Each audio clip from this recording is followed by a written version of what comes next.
ایک دفعہ کا ذکر ہے کہ ایک بندر ندی کے کنارے ایک درخت پر رہتا تھا۔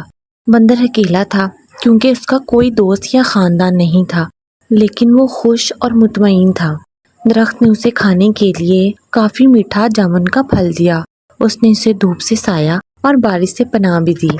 ایک دن ایک مگرمچھ دریا میں تیر رہا تھا۔ وہ بندر کے درخت کے نیچے آرام کرنے کے لیے کنارے کے قریب آ گیا۔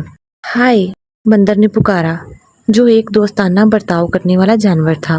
ہائے، مگرمچھ نے حیران ہوتے ہوئے جواب دیا، کیا تم جانتے ہو کہ مجھے کھانا کہاں سے مل سکتا ہے؟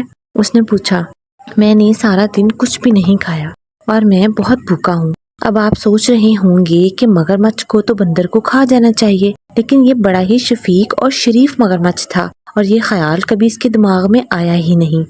میرے درخت میں بہت پھل ہیں، کیا آپ کچھ کھانا چاہیں گے؟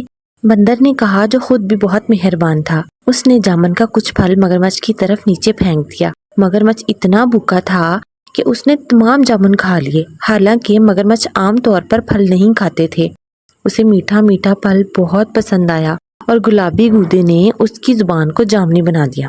جب مگرمچھ اپنی مرضی کے مطابق پھل کھا چکا تھا تو بندر نے کہا، جب بھی آپ مزید پھل کھانا چاہیں تو واپس آ جائیں۔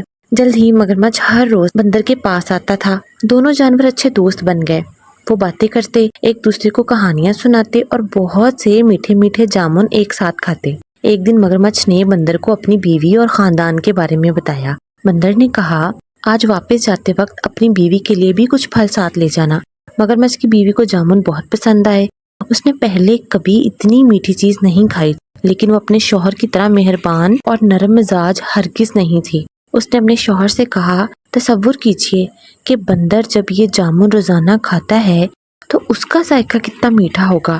مہربان مگرمچھ نے اپنی بیوی کو سمجھانے کی کوشش کی کہ وہ بندر کو نہیں کھا سکتا، وہ میرا سب سے اچھا دوست ہے، اس نے کہا۔ مگرمچھ کی لالچی بیوی نے اس کی ایک نہ سنی۔ اپنے شوہر سے وہ کام نکلوانے کے لیے جو وہ چاہتی تھی بیمار ہونے کا بہانہ کیا۔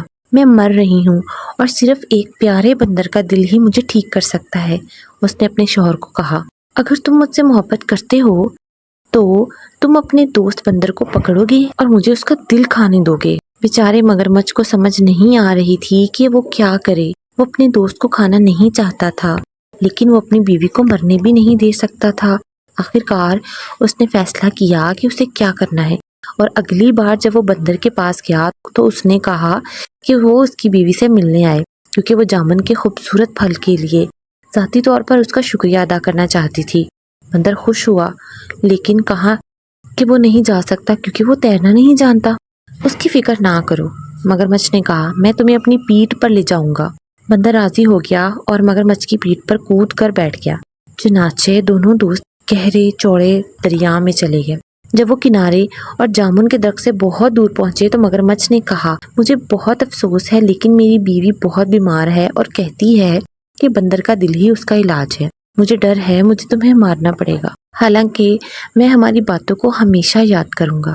بندر نے جلدی سے سوچا اور کہا، پیارے دوست، مجھے تمہاری بیوی کی بیماری کا سن کر بہت افسوس ہوا ہے۔ مجھے خوشی ہے کہ میں اس کی مدد کر سکوں گا، لیکن میں نے اپنا دل جامن کے درخت میں چھوڑ دیا ہے۔